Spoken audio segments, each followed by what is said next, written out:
Mesdames et messieurs, bonsoir et bienvenue à votre émission Sur la Brèche. Sur la Brèche ce soir, M. Bernard Sanou, colonel-major à la retraite, président du comité international du mémorial Thomas Sankara. Bonsoir M. Sanou. Bonsoir M. Medrao. Alors, un coup d'œil sur votre curriculum vitae me permet de voir que votre cursus au primaire entamé en 1956 vous mène de Gawa à Bobo Dioulasso, puis votre secondaire au petit séminaire de Nassau, au collège garçon de Tounouma, avant le Prytanée militaire du Kadiogo, où vous obtenez votre baccalauréat série D. Nous sommes en 1970. Votre formation au métier des armes se poursuit en France, notamment au Prytanée militaire d'Autun, où vous obtenez le brevet préliminaire de parachutiste, puis à Saint-Cyr, où vous obtenez en 1974 le brevet militaire de parachutiste. Alors, M. Sanou, pour commencer, dites-nous, alors qu'est-ce qui vous a amené dans le métier des armes? En fait, au niveau de cette vocation, je pense que peut-être que j'étais prédestiné à embaucher le métier des armes, parce que c'était mon CM1.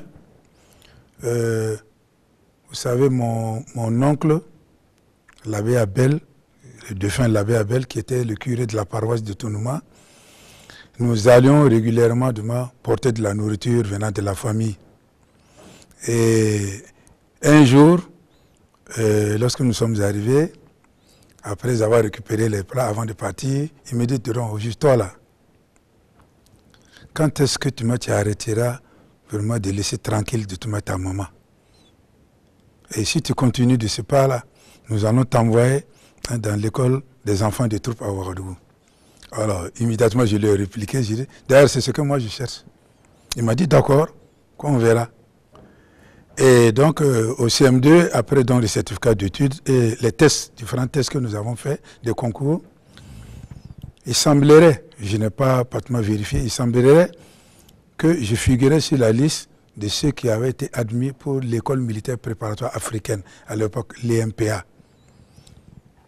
Mais lorsque moi je suis arrivé faire la vérification, bon, je n'ai pas trouvé mon nom.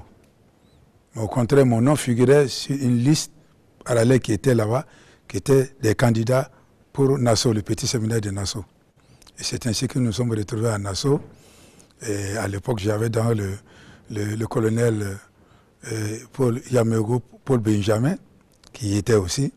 Donc nous sommes allés. Et après 2 ans de formation, je crois que le verdict est tombé. Nous étions, les résultats, c'est que nous n'étions pas faits pour ce métier. Nous ne pouvons pas être des pêcheurs d'âmes. Vous étiez turbulent? Nous étions des séminaristes assez spéciaux. Parce que nous avions quand même laissé quelques traces, comme on a l'habitude de le dire.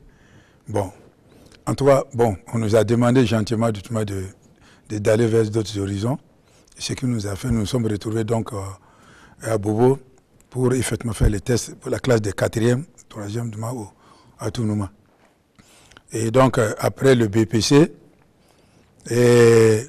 l'information nous est parvenue comme quoi il y avait un concours d'entrée en classe de seconde au Prytanée militaire du Kadiogo, qui était encore EMPA à l'époque. Donc, nous avons consulté les dossiers et nous nous sommes présentés à Ouagadougou. Donc, on peut dire en ce moment-là que le rêve que vous nourrissiez était en train de prendre forme. Et je pense que c'est en ce moment que peut-être que nous avons vraiment... nous n'étions pas destinés à des pêcheurs d'âmes, mais peut-être des pêcheurs d'hommes. Voilà donc, comme ça, vous rentrez au Prytanée militaire du Kadiogo et l'EMPA à l'époque. Et après votre bac D, en 1970, vous êtes en France, vous poursuivez votre formation. En 1974, vous rentrez au pays et nous sommes en pleine guerre contre le Mali et vous vous retrouvez au front. Racontez-nous un peu cet épisode. Et effectivement, ça a coïncidé avec les périodes des vacances. La plupart des camarades, en fait, de la promotion de Burkina, des voltaïques qui étaient en salle, nous étions pratiquement en école, nous étions en application dans les différents établissements. C'est-à-dire que pour le génie, moi j'étais à Angers, et le général Kwame Lougué était en application à Saumur, le général Traoré Ibrahim, il était à Montpellier en application. Donc, nous étions en train de faire nos classes, ce qu'on appelle l'application. C'est l'année de spécialisation.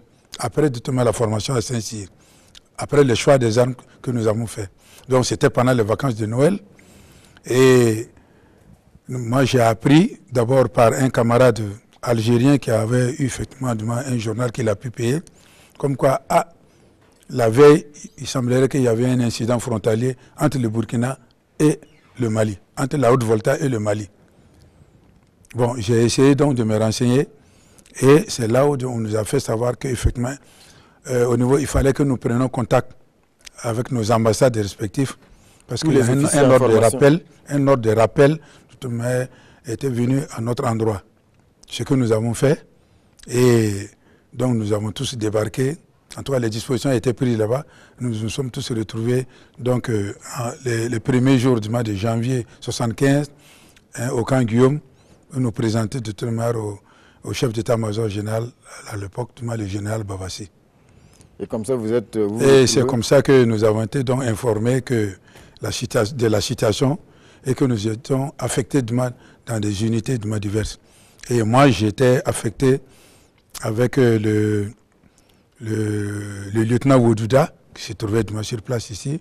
J'étais affecté dans le bataillon Goliou, avec notre cher aîné, le défunt colonel Bonkungu, Ouambi Michel, le patron des parachutistes à Boubou. Donc c'était tout de suite l'expérience du feu? En tout cas, nous avons, de la formation des chefs de section, c'est-à-dire avec les capacités de diriger entre 32 et 36 personnes. Nous nous sommes retrouvés à Ouagadougou ici, à la tête d'unité, dite à l'époque d'unité du moins opérationnelle, de 140 hommes. Alors, maintenant, nous étions face à la situation. Il fallait s'adapter et je pense que beaucoup de nos camarades ont pu s'en sortir. En tout cas, moi, ça a été une bonne expérience parce que j'ai eu un chef vraiment à qui je dois beaucoup aujourd'hui, de ma formation d'officier, le colonel Ouambi Bonkungu, parce que lui, il me laissait presque tout faire. En tout cas, il circulait beaucoup, il allait, il venait, mais il me laissait prendre beaucoup d'initiatives. Après cet épisode, bien sûr, vous allez à l'école d'application du génie à Angers, toujours en France, où vous sortez chef de section combat du génie. On a envie de savoir pourquoi vous avez choisi le génie. En fait, à la fin de la formation à Saint-Cyr, nous devions faire un choix d'armes. Et nous avions 3 possibilités d'armes, de choix d'armes. Bon, moi à l'époque, je voulais le génie militaire. Mais au niveau du Burkina, avec les informations que j'avais reçues, les choix d'armes que j'ai fait, je savais bien que si j'ai demandé directement ce choix d'armes-là, je ne l'aurais pas eu. Donc j'ai mis en tête les parachutistes. Et je savais bien que, bon, pour certaines raisons que je ne dois pas évoquer ici, qu'on ne m'aurait jamais affecté pour faire les paras. Le deuxième choix, c'était la gendarmerie. Mon papa a servi dans la gendarmerie et il a eu beaucoup de problèmes au niveau de la gendarmerie puisqu'il a eu à rendre sa démission. Bon, je me suis dit que peut-être qu'il y a des souvenirs encore qui sont là. C'est sûr que d'autres diront, ce jeune homme-là, s'il vient à la gendarmerie, peut-être qu'il aura, par esprit de vengeance ou autre. Je suis sûr qu'on n'allait pas m'accorder. Donc j'ai mis gendarmerie en 2e position. Et donc j'ai mis le génie en 3e position. Et c'est l'arme que j'ai eue. Pourquoi vous rêviez de rentrer dans le génie? Bon, en fait, parce que le génie militaire, le travail manuel et l'activité qui était menée par le génie, la compagnie du génie que nous avons vue sur le travail au niveau de Bobo-Dioulasso, à l'époque avec les troupes françaises du 21e régiment interarmes d'outre-mer à l'époque, vraiment c'était des gens qui étaient partout. Et le génie, on les voyait les engins ici à gauche, à droite, des niveleuses, des bus, et dans leurs ateliers. Et comme nous étions des fils quand même d'hommes de tenue de militaires, nous pouvions quand même aller au camp militaire à Bobo et visiter un peu de tout manière ces différents ateliers. Et là, vraiment, j'ai eu envie de tout le monde devenir sapeur parce que souvent, c'était des gens, bon, on ne dirait pas qu'ils étaient débraillés, mais c'était des gens qui étaient, on sentait, il y avait une certaine ambiance à ce niveau-là. Et puis, ils acquéraient quand même des métiers. Donc je me suis dit, je peux vraiment être quelque chose au niveau du génie militaire. Alors, M. Sanou, vous avez gravi tous les échelons, sous-lieutenant en 1974, puis lieutenant en 1976, capitaine en 1981, chef de bataillon en 1985, lieutenant-colonel en 1990, colonel en 1996 et colonel-major en 2007, décoré de la médaille d'honneur militaire. Quand je regarde le parcours, j'ai envie de dire que vous avez eu une carrière sans accroc. Apparemment. Apparemment, c'était une carrière sans accroc. Mais quand on regarde dans les détails, ce ne fut pas une sinécure. Ce fut laborieux. Pourtant, quand on regarde, on a l'impression que vous êtes le profil type du militaire bien discipliné, et puis voilà qui est là et qui ne dit pas un mot plus haut que l'autre, du début jusqu'à la fin de votre carrière, pour réussir en tout cas cette progression. Ah non, mais je pense que l'armée est une institution où il y a des textes. Quand vous méritez une promotion, sauf si les chefs que vous avez ne veulent pas être honnêtes envers vous, même si vous n'allez pas cette promotion-là la mériter à la première année, parce que lorsque vous remplissez les conditions pour une promotion de 4 ans ou de 5 ans, vous êtes proposable. Si la première année vous ne passez pas, au moins la deuxième année, vous devez être en mesure de passer. Si vous ne passez pas, normalement un rapport doit être fait par les supérieurs pour donner les raisons pour lesquelles vous ne passez pas. Et je ne suis jamais passé peut-être à ma première proposition. Ça, au moins, selon les informations que j'ai eues, je ne suis jamais passé à ma première. Ce n'est pas que j'étais un type docile. On savait que, en tout cas, je n'avais pas ma langue dans la poche et je disais toujours tout haut ce que je pensais. Ça ne plaisait pas à certains, mais je pense que c'est une philosophie. Et cette philosophie-là, je la tiens de la famille et surtout de certains de nos anciens chefs qui disaient qu'il faut avoir toujours le courage de dire tout haut ce qu'on pense, quand on pense que ça peut servir. Ouais, voilà donc, tout cela ne vous a pas empêché d'occuper de grandes responsabilités dans l'armée. Je peux citer comme cela, commandant d'unité opérationnelle à Tougan et à Djibo, chef de corps et directeur du génie militaire, secrétaire général de la grande chancellerie, commandant de la 5e région militaire, secrétaire général du ministère de la Défense, inspecteur général des armées, conseiller à la présidence du FASO, bref, une riche carrière. Mais j'aimerais que l'on s'attarde sur la période de la Révolution, et notamment sur vos rapports avec le président Thomas Sankara, dont on vient de fêter, entre griffes, son 31e anniversaire de disparition. Vous étiez amis et des camarades politiques. Comment est née cette amitié-là? Bon, en fait, nous sommes des amis d'enfance, comme tout le monde les gens le savaient, depuis donc les années 55-56. Lorsque le papa, qui était un gendarme, après le temps passé de toute manière au Sénégal, nous sommes rentrés au Burkina. Et lorsque nous sommes rentrés au Burkina, sur l'insistance de la maman pour des questions sociales, le papa a reçu son affectation pour Gawa, la gendarmerie de Gawa. Et c'est là-bas qu'arrivé, nous nous sommes retrouvés parce que le papa du président Thomas Sankara, le papa Jo, donc, existait comme infirmier là-bas. En fait, nous avions les fameux camps de garde où logeaient pratiquement tous ces corps habillés. Et il y avait simplement une voie, une piste en terre qui nous séparait de des logements. On avait les camps de garde et ils étaient de l'autre côté de cette voie. Et puis c'est cette voie d'ailleurs qui menait à l'aéroport, en fait l'aérodrome à l'époque, où les avions dits Broussard atterrissaient pour les courriers et autres. Donc c'est là-bas que nous avons lié, nous avons fait connaissance et puis nous avons, comme on dit, animé le camp de garde pendant un bon bout de temps parce que nous étions des éléments assez remarquables. Bon, en fait, je ne me souviens pas vraiment de beaucoup de choses de cette période-là, mais la grande sœur du président Thomas Sankara pourrait de tout vous en dire plus si vous la voulez, parce qu'il paraît qu'elle a raconté un soir de toutes les péripéties de ces deux gamins-là au niveau des camps de garde. Mais bref, et lorsque en 1958, le papa a eu une autre affectation pour retourner à Ouagadougou, nous sommes revenus à Bobo-Dioulasso. Et moi, j'ai continué donc à l'école primaire de Tounouma, puisque c'était Tounouma en ce moment, c'était une seule école. Elle a été par la suite subdivisée en 2 établissements. Donc jusqu'à donc au certificat d'études primaires. Mais vous le décrivez déjà, quand j'ai parcouru quelques interviews que vous aviez déjà accordées, comme un homme pressé, le président Thomas Sankara. Là, vraiment, depuis cette période, effectivement, bon, il était difficile de deviner ce que serait l'homme par la suite. Mais pour lui, le temps était compté.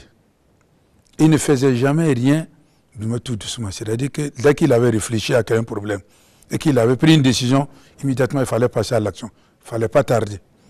Et même les petites activités que nous menons et tout ça, là, il était tout le temps en mouvement. Et nous avons déjà senti d'ailleurs au Prytanée militaire, quand il était élève de jour, alors chacun se disait, oh là là, ce cochon-là. Alors on a une journée là où ça va trotter. Une journée du réveil pour le sport militaire jusqu'au coucher à l'heure de l'appel. Alors c'était du mal. On y allait de toute vitesse. Chez lui, c'était ça. Alors là, les camarades ont passé le temps à l'insulter, à se plaindre. Mais lui, il n'en avait que rien. Pour lui, c'était ça. On sentait que chez lui, le temps qui lui était donné était compté. Il fallait qu'il fasse des choses. Et le maximum de choses. Et des choses, il va bien sûr en faire. Mais quand je reviens un peu sur votre carrière, je vois également, en 1980, vous êtes envoyé en stage en Allemagne. Vous dites que ce n'était pas un stage, mais c'était plutôt une mise à l'écart. Voilà, expliquez-nous un peu, est-ce qu'à l'époque on vous soupçonnait, parce que c'était la période où le Burkina, en tout cas, enchaînait les coups d'État. Oui, effectivement, en 80, je me suis retrouvé vraiment bizarrement en stage pour des études supérieures en Allemagne. Je savais que lors de quelques visites, quelques missions que j'ai fait à Ouagadougou, que les jeunes étaient organisés, les jeunes officiers, on avait notre organisation. Mais nous qui étions un peu en dehors de Ouagadougou, lorsque nous avons des occasions de venir sur Ouagadougou, on profitait pour prendre des contacts et puis se renseigner un peu sur l'évolution de la structure. Donc, moi, dès que je suis rentré maintenant à Ouagadougou et que j'étais présent à Ouagadougou, donc j'étais un peu plus à l'aise pour les différents contacts et autres. Et pour les contacts que j'avais avec Sankara, c'était me déplacer à Pau. Et on avait un argument béton, comme on le dit. Sankara était en train de monter l'orchestre de Pau, les missiles bandes de Pau. Alors donc la couverture était parfaite. Donc tous les samedis, tous les week-ends, lorsque le service me permettait, donc je partais à Pau le samedi matin et je revenais de Pau le dimanche dans l'après-midi. Donc les contacts étaient ainsi permanents, du courrier de certains camarades que je les portais, et en retour aussi, j'avais du courrier que je ramenais le dimanche soir pour les camarades. Et vous savez, ce va-et-vient là, avec la période trouble politique que nous traversions à l'époque, puisque nous étions à la veille d'élection, et donc c'était un peu compliqué.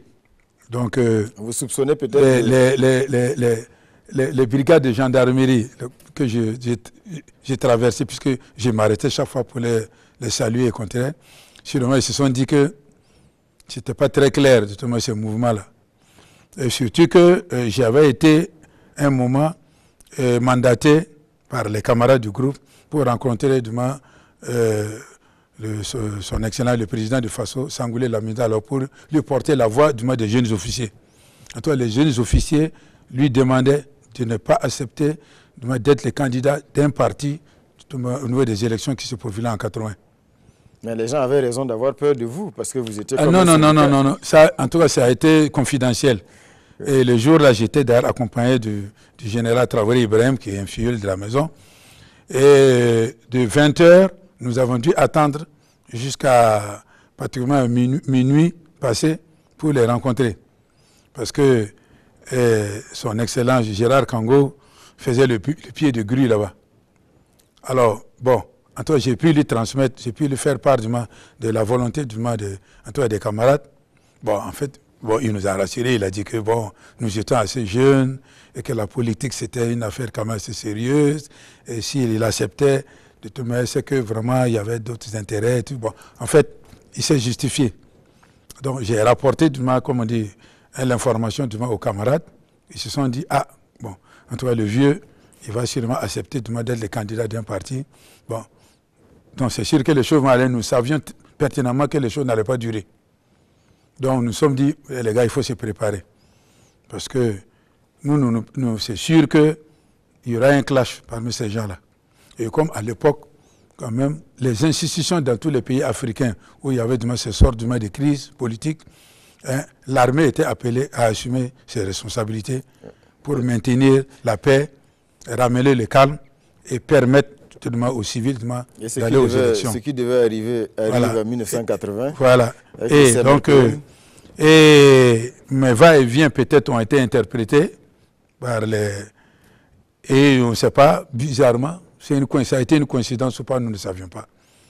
En tout cas, il y a eu un mouvement et qui a touché beaucoup plus les jeunes d'officiers que nous étions. Le capitaine Thomas Sankara de Pau a été affecté à l'état-major général à l'époque.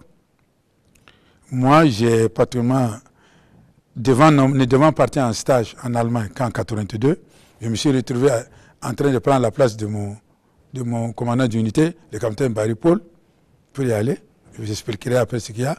Le capitaine Zonga Hari, qui était au camp Guillaume, chef de la logistique, a été affecté à Waikuya.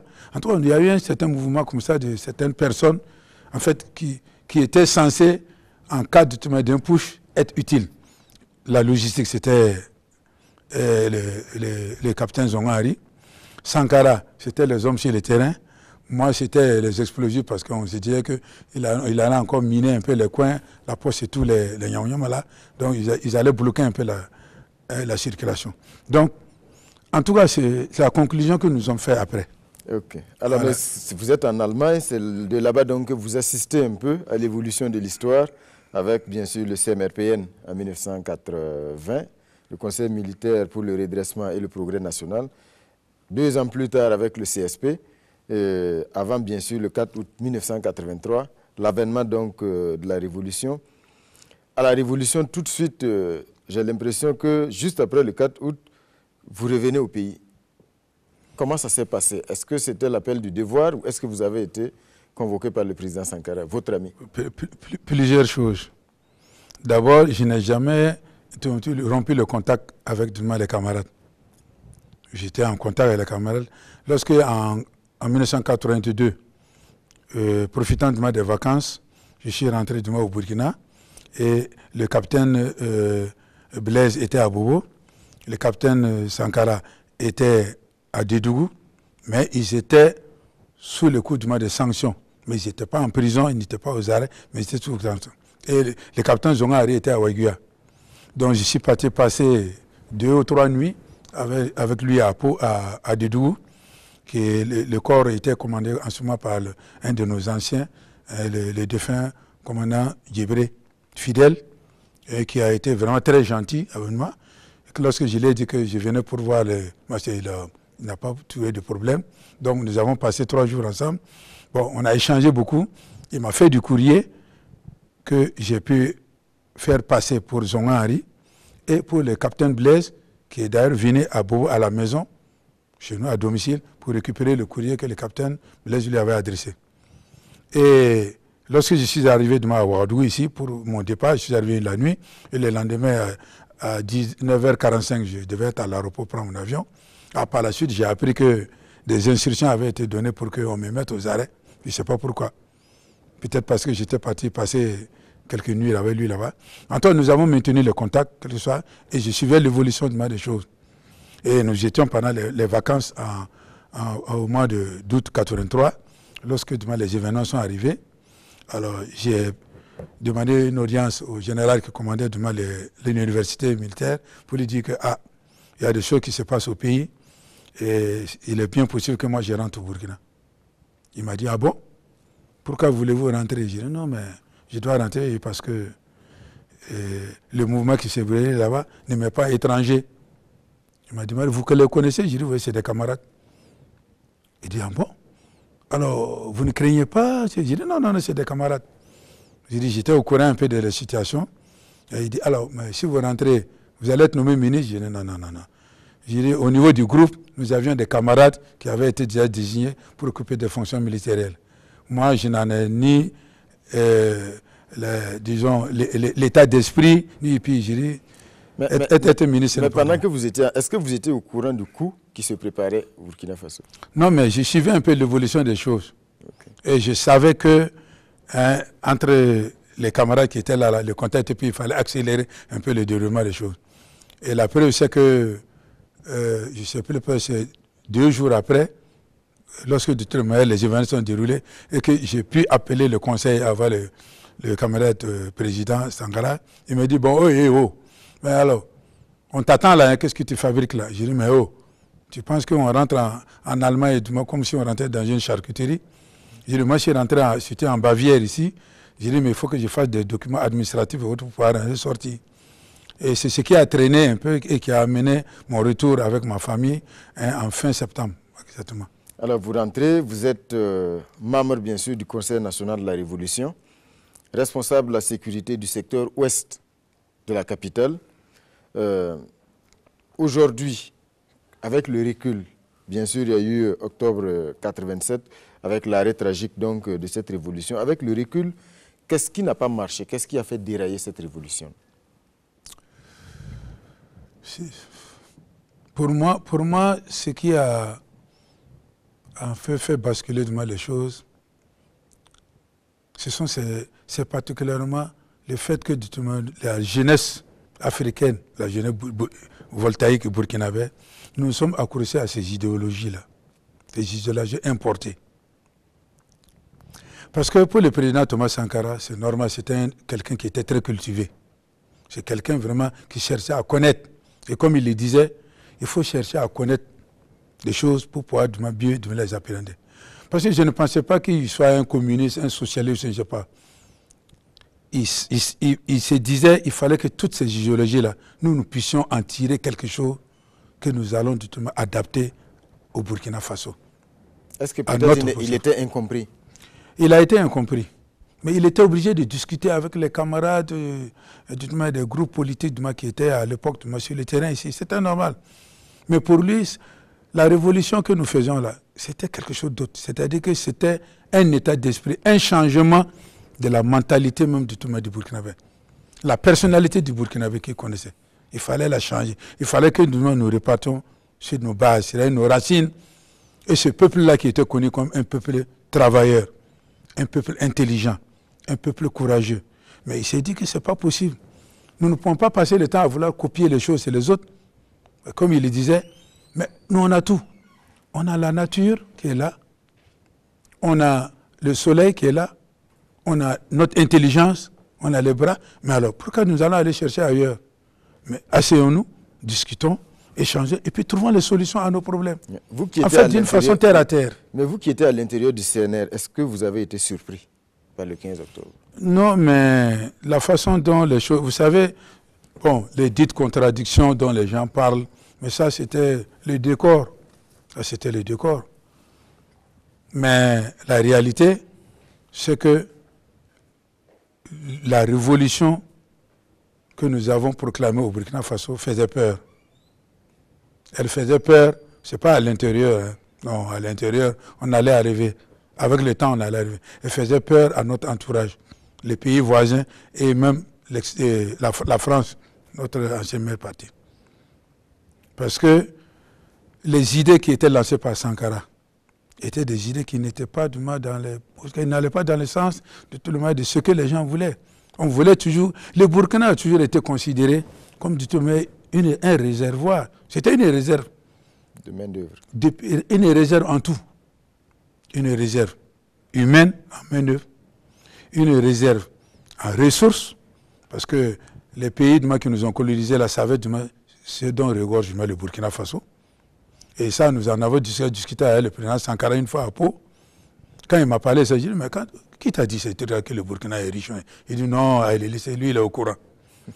Il a dit, toutes les régions du Burkina ont des richesses au niveau du sous-sol. Et c'était une des raisons pour lesquelles, les derniers moments, lors des discussions, le Burkina Faso devait être divisé en 6 grandes régions qui pouvaient administrativement, économiquement viables. Ils pouvaient se gérer. Et la 7e région, c'était la région centrale, le plateau central, où c'était en fait la région administrative, politique, diplomatique et autres. Alors, M. Sanou, 31 ans après, on attend toujours que justice, en tout cas, se fasse. Un mandat d'arrêt a été émis contre l'ancien président, Blaise Compaoré. Aujourd'hui, sur quoi se fonde votre espoir de voir l'aboutissement du dossier Sankara? Non, mais moi, je suis de nature très optimiste. Et en matière de justice, je suis croyant, comme beaucoup. Je me dis que ces choses-là ne peuvent pas rester ainsi. Nous qui sommes encore de ce monde-là, hein, Dieu Tout-Puissant nous rendra justice. Et l'année dernière, lorsque nous avons, à la commémoration du 31e anniversaire, nous avons fait notre démarche, notre marche vers la justice militaire. En tout cas, il nous avait été dit que le dossier était prêt et que, bon, il restait simplement à l'enrôler. Bon, entre-temps, je ne sais pas, la programmation au niveau de la justice militaire n'a pas été celle que nous attendions. Bon, on a programmé le push de 2015, mais nous nous disons et nous sommes optimistes qu'en début 2019, ce projet-là, le projet va être initié. Et avec effectivement les derniers événements que nous faisons face avec l'ouverture et l'accès de nos juges aux documents secrets de défense, les archives. Bon, nous pensons que certains éléments, en fait certaines informations seront connues. En fait, c'est pour nous permettre un peu de voir toutes les ramifications que tu as eues. Mais l'élimination du président Thomas Sankara, qui devait signifier la fin de la révolution, a été décrétée de l'extérieur. Alors, M. Sanou, en attendant donc, que justice se fasse, l'œuvre de mémoire, elle, est bien en marche avec ce projet de mémorial dont vous présidez le comité. La première pierre a été posée ce 15 octobre 2018, mais au-delà du monument donc, pour lequel donc, la première pierre a été posée, qu'est-ce qui est prévu dans ce projet de mémorial? En fait, comme vous le savez, un mémorial, c'est un lieu de commémoration, un lieu de souvenir. En gros, un mémorial, c'est ça. C'est pour ou bien se rappeler d'un fait, d'un événement, ou bien d'une personne, d'une personnalité. Ce projet-là a mûri dans l'esprit de beaucoup de Burkinabés, d'Africains et d'étrangers. Et Dieu faisant bien les choses, l'idée est venue de fédérer toutes ces énergies-là. Parce que pour d'autres, une bibliothèque en mémoire de Sankara ferait l'affaire. Pour d'autres, c'est-à-dire un bâtiment. Pour d'autres, un monument quelconque. En tout cas, beaucoup de propositions avaient été envisagées à ce niveau-là. Et l'idée du mémorial est jaillie.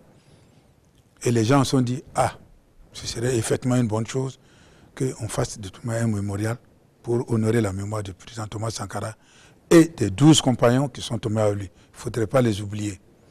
Parce que pour le président Thomas Sankara, il ne peut pas être séparé de ses 12 camarades qui sont tombés le même jour, au même moment que lui. Et ça, je pense que si vraiment nous le faisons, un jour, lorsque nous nous retrouvons ensemble, il va nous demander des comptes. Alors donc, nous faisons ce mémorial-là pour la mémoire de ces 1 plus 12. Okay. Et aujourd'hui, ce mémorial-là est particulièrement un devoir. Parce qu'aujourd'hui, le président Thomas Sankara n'appartient plus au Burkina, n'appartient plus à l'Afrique. C'est un patrimoine mondial. Et nous avons le devoir de ce patrimoine mondial-là de lui donner l'échelle, la mettre à l'échelle où ce patrimoine doit se situer. Mais c'est regrettable que, c'est normal qu'aujourd'hui, nous n'ayons pas la même compréhension des choses, et la même façon de voir les choses. Justement, j'allais y venir avec le choix du lieu de ce mémorial. Oui. Alors, la première pierre a été posée donc, au niveau dans l'enceinte du Conseil de l'Entente. Alors, la veuve du président, jusqu'à présent, désapprouve le choix du lieu. Alors, comment vous comptez donc mener donc, ce projet-là à bout avec cette incompréhension? Parce que peut-être pour elle, il fallait garder le lieu intact pour que ça serve de lieu de mémoire. Oui, mais en fait, l'attitude de la camarade Madame Veuve Sankara, moi je dis c'est une attitude qui est compréhensible. Mais aujourd'hui, nous avions, jusqu'au stade d'aujourd'hui, nous pensions au niveau du Mali que nous avions évolué. Parce qu'il y avait des échanges Il y avait eu des positions qui avaient été totalement tranchées, des informations nous étaient parvenues. Nous avons eu fait une confirmation de certaines positions. Mais je suis un peu quand même un peu surpris de certains développements, de certains compagnies ces derniers moments. Mais je n'en fais pas moi un problème. Parce que je mets toujours cela sous le coup de l'émotion, le coup de l'émotionnel. Parce que ce n'est pas évident, cette situation-là. Je vais vous raconter demain la scène à laquelle nous avons vécu lorsque le président, le parrain, son excellent John J.D. Rawlings, est venu l'année dernière pour effectivement la cérémonie de souscription. Il a pratiquement perturbé tout son programme de ce jour que nous avons établi pour lui. Il a consacré pratiquement près de 2 heures avec la famille. Et après ces 2 heures d'entretien, il nous a dit, je vais aller au conseil. Nous y sommes à Zay. Nous y avons passé près de 20 minutes à une demi-heure. Il n'a pas prononcé un seul mot.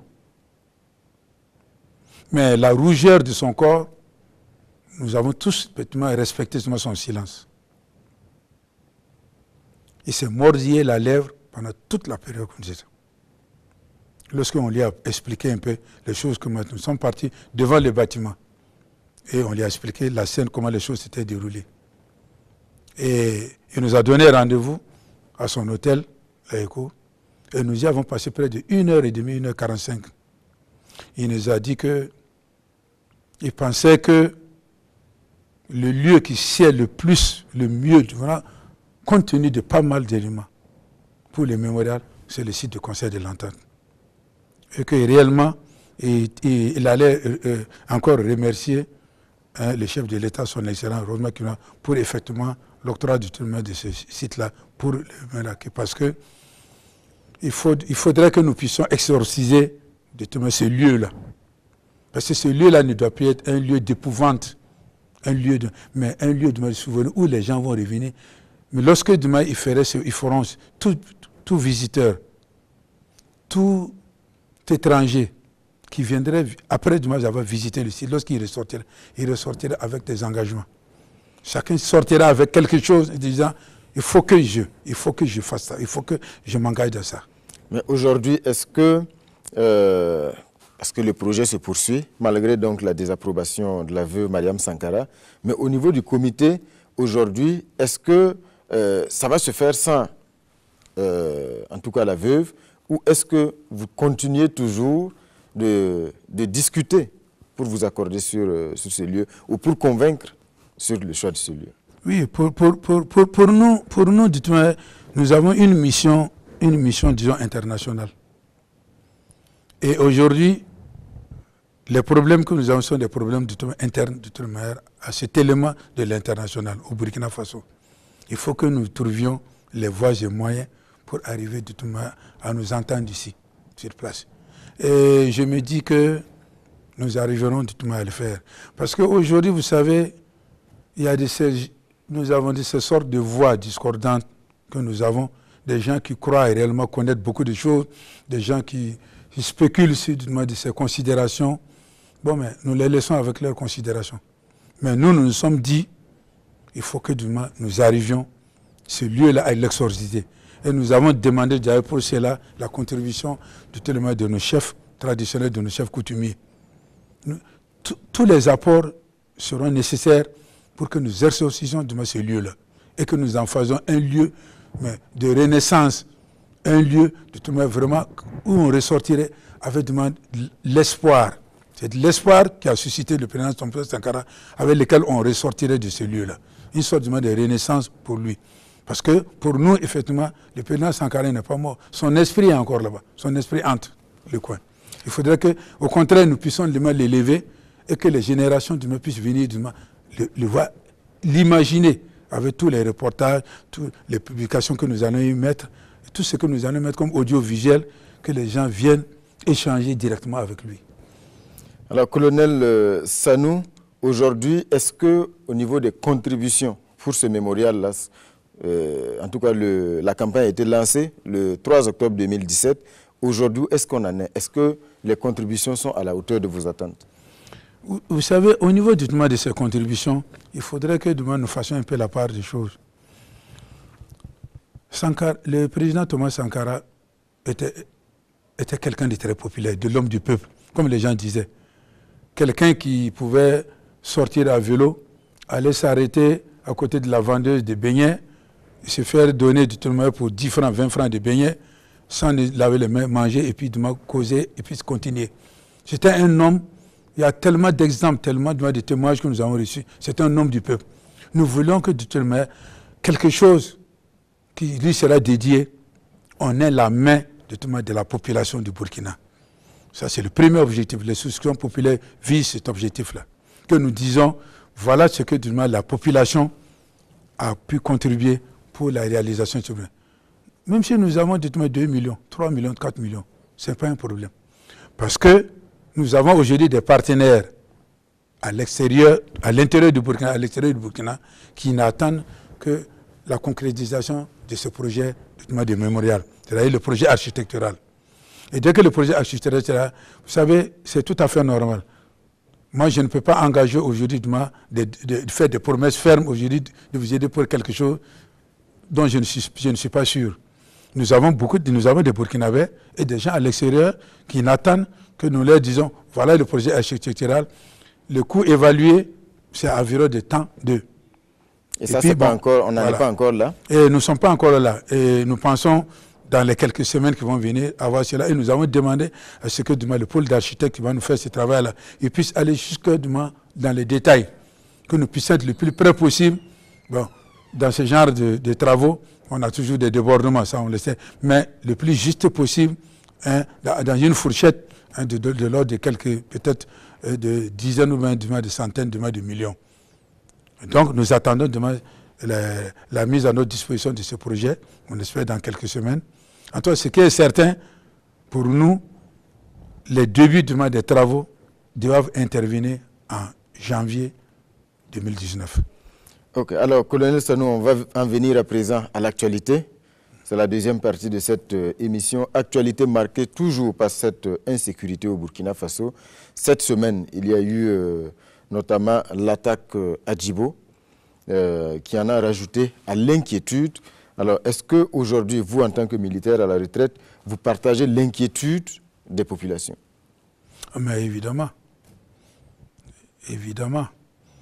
Et ça nous rappelle, ça nous met dans les souvenirs lorsque nous sommes rentrés en 74, 75, sous-lieutenant, avec une mission d'accompagner, d'être à la tête de troupes pour aller défendre notre territoire. Là, l'ennemi, on savait qui il était, on savait où il était, ce dont il était capable. Aujourd'hui, c'est différent. L'ennemi, il dort tous les jours avec nous, il mange tous les jours avec nous, il nous côtoie tous les jours. C'est un parent, c'est une relation, c'est quelqu'un qui n'est pas inconnu de nous. Alors, d'où la difficulté de tout le monde de déceler cet ennemi pour pouvoir le combattre. Et ce qui me fait le plus mal aujourd'hui, c'est la cacophonie qui existe au niveau de tout le monde. Beaucoup de gens sont devenus des spécialistes de la sécurité. On critique à tort et à travers tout le monde, les institutions, les responsables. Il faudrait qu'il y ait du calme, de la sérénité, pour que demain les gens puissent appréhender les problèmes en question. La situation est différente sous la révolution de maintenant. Sous la révolution, nous avions un outil de travail qui était le comité de défense de la révolution. Le CDR. Les CDR. Les CDR étaient l'outil du développement économique, social et sécuritaire. Et colonel, pour ne pas vous couper, est-ce qu'aujourd'hui, ce n'est pas là le problème, la collaboration par exemple des populations? Voilà. Le problème aujourd'hui, ça a été ça. C'est-à-dire qu'à l'époque, nous nous connaissions entre les directeurs de services, l'agent de police, le manœuvre, on se connaissait dans les cas. Tous les samedis, on faisait les travaux d'intérêt commun. On se connaissait, on se côtoyait, donc on se frottait.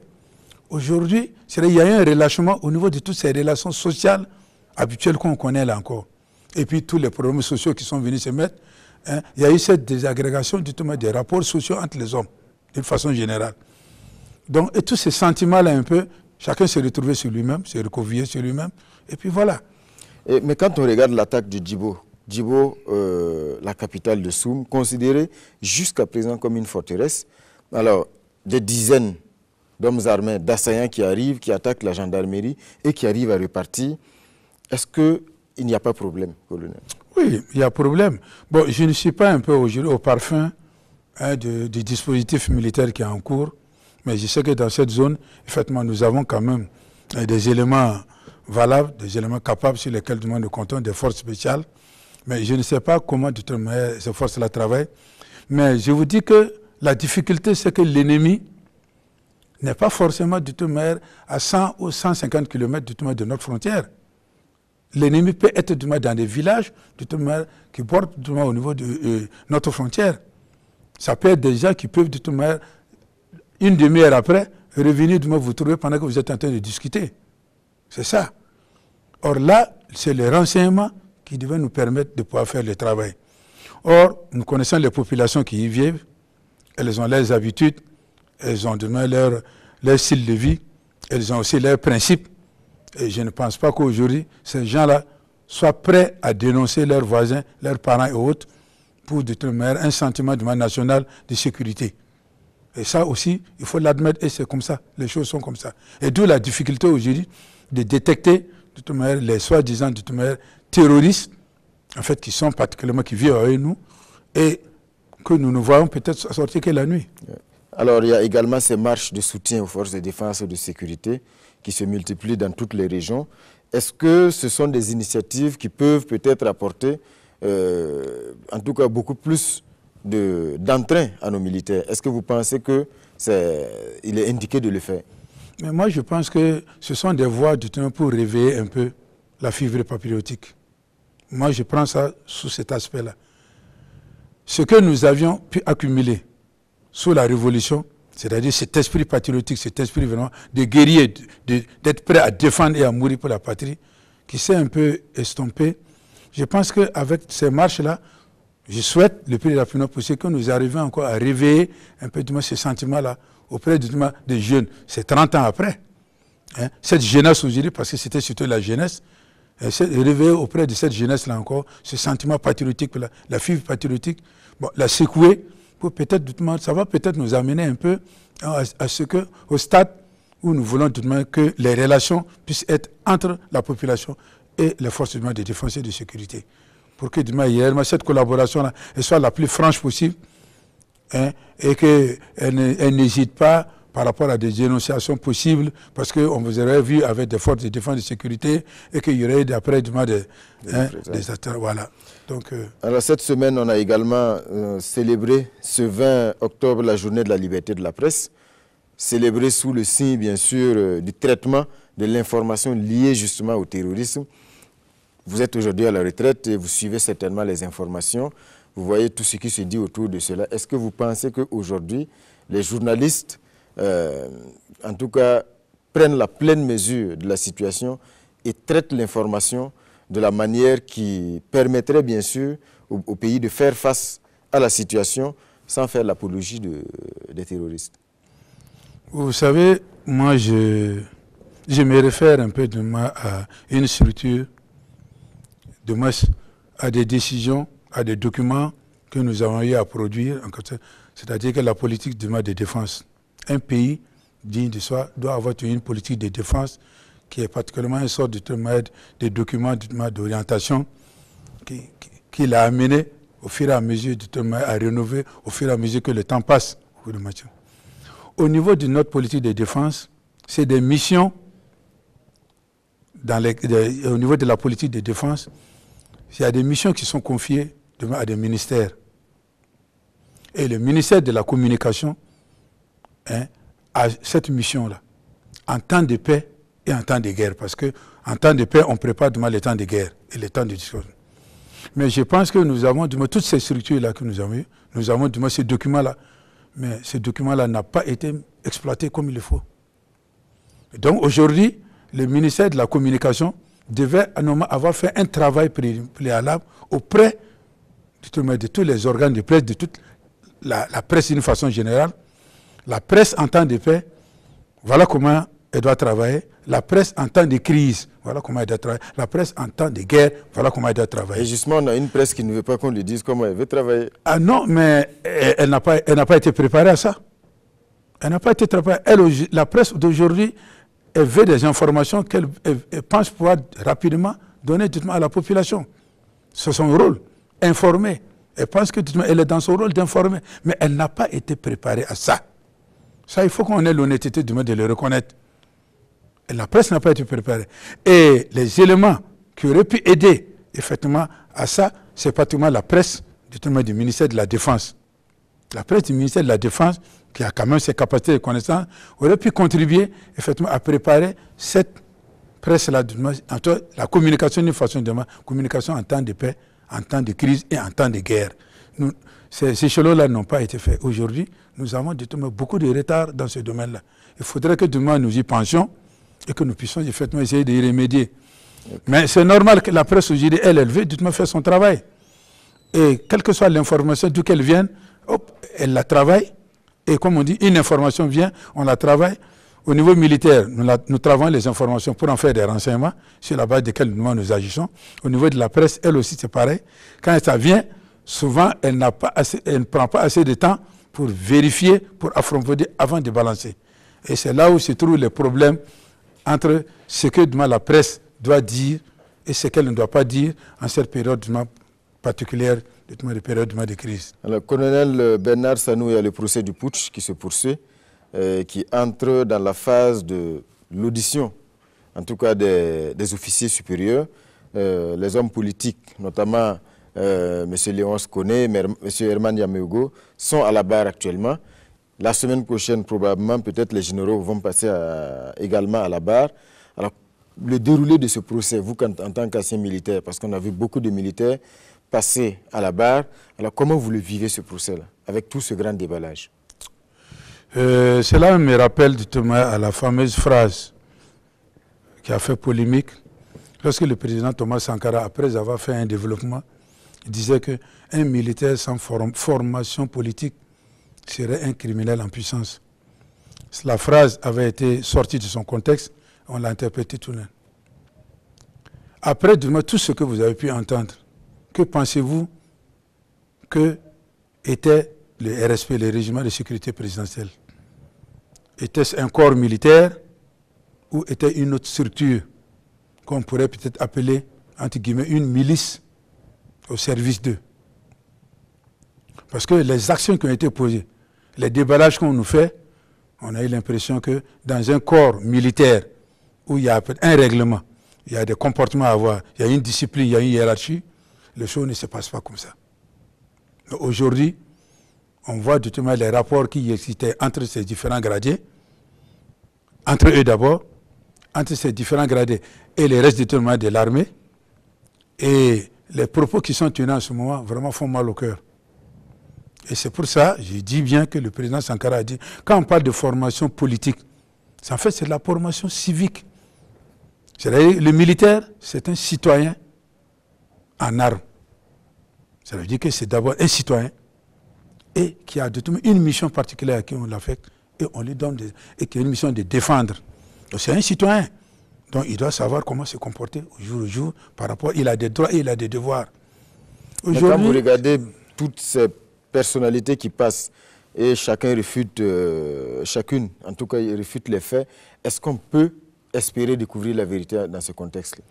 Bon, mais moi je pense... ce qui est arrivé, donc... mais moi je pense que... 16 septembre. Moi je pense qu'il y a certains détournements qui ont été très très francs, qui ont été très honnêtes, qui ont dit effectivement ce qu'ils ont fait ces jours-là, les contacts qu'ils ont eus et les actes qu'ils ont eu à poser. Mais je pense que dans cette affaire, nous allons quand même laisser les uns et les autres avec leur conscience. Si vraiment ils ont encore un minimum de conscience, je pense que certains, surtout lorsque nous allons arriver demain au grand, ce qu'on dit grand, j'espère qu'ils vont effectivement nous dire la vérité par rapport à cette affaire. Parce que les autres n'ont reçu que des instructions. Et ils se sont comportés en fonction de leur connaissance de niveau d'instruction générale et puis de leur conscience. Mais les grands quand même, je pense qu'ils pourront quand même, tout ce que nous leur demandons, c'est d'être en examen demain, en parfaite symbiose avec leur conscience et qu'ils nous disent effectivement la vérité par rapport à ce qui s'est passé. Ce n'est pas compliqué. Parce que lorsque nous parlons aujourd'hui de réconciliation, nous aimerons savoir déjà ce qui s'est passé. Que nous sachions ce qui s'est passé. Bon, ça va faire mal, c'est vrai, Et puis bon, nous allons voir comment nous réconcilier. Parce qu'il ne s'agit pas de dire, oui, hein, il faut la réconciliation. Ceux qui y sont là, il y a des étapes que nous sautons. Même au niveau de nos tribunaux traditionnels à l'époque là. Il fallait d'abord écouter tout le monde, savoir ce que chacun a fait, reconnaître justement ce que j'ai fait, et après on disait, bon, le quorum a décidé. Toi, tu es amendé, toi tu es condamné parce que. C'est comme ça que ça se faisait. Maintenant, les gens veulent que nous sautons des étapes. Non. Si nous n'allons pas après, ce n'est pas des esprits de vengeance ou bien quoi. Non, non, non. Je pense que le peuple burkinabé a assez souffert. Ce que nous voulons, c'est la vérité. Et après, nous tirons les leçons de tous ces comportements-là. Parce que ce sont des comportements d'hommes. Des hommes qui ont agi à un certain moment par rapport à des intérêts individuels, des intérêts venant d'ailleurs. Mais alors donc, nous allons apprécier.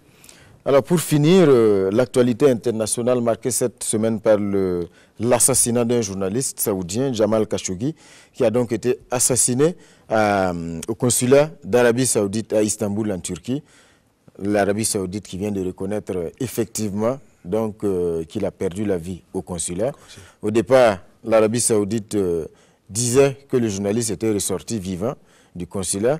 Alors, vous, quand vous regardez un peu ce qui est arrivé à ce journaliste-là aujourd'hui et toute cette guéguerre, parce que les États-Unis aussi ne sont pas prêts à condamner fermement l'Arabie Saoudite parce qu'il y a des intérêts économiques derrière. Voilà, tout cela, qu'est-ce que ça vous inspire? Oui, ça veut dire que dans notre monde, il y a encore, ce monde est dirigé encore par des intérêts, et des intérêts avec grand I. On met plutôt les intérêts devant au lieu de mettre l'homme totalement à la place. Parce que ce journaliste-là, sûrement, il dérangeait beaucoup. Il en savait beaucoup. Et on a profité de ces circonstances-là pour en finir. En tout cas, il y en a qui sont très satisfaits, qui ne puissent plus parler, qui ne puissent plus écrire, qui ne puissent... Mais il y a d'autres qui auraient aimé qu'il soit vivant pour continuer toujours à dire, à critiquer la façon dont notre monde était conduit, parce que ce sont des intérêts du monde qui sont là. Alors, ce genre de journalistes, c'est des journalistes qui font mal aux 10 grands, entre guillemets. Aujourd'hui, voilà, on ne veut pas condamner parce qu'on a des intérêts entre les États qui sont là, mais la vie d'un homme, aujourd'hui, a été arrêtée. Il a une famille, il a des relations, il appartient à un groupe social, mais on fait fi de tout cela, parce qu'il y a des intérêts qu'on veut sauvegarder. Alors, c'est pour dire souvent, il y a des moments où on se pose la question, la vie là même, vraiment, est-ce que ça vaut la peine d'être vécu quand on est en face de certaines situations? Pour revenir à notre cas, aujourd'hui, nous sommes dans cette situation aujourd'hui, parce que d'autres ont voulu arrêter cette révolution à tous les prix. Il fallait arrêter cette révolution, sinon c'était dangereux. Dangereux pour qui?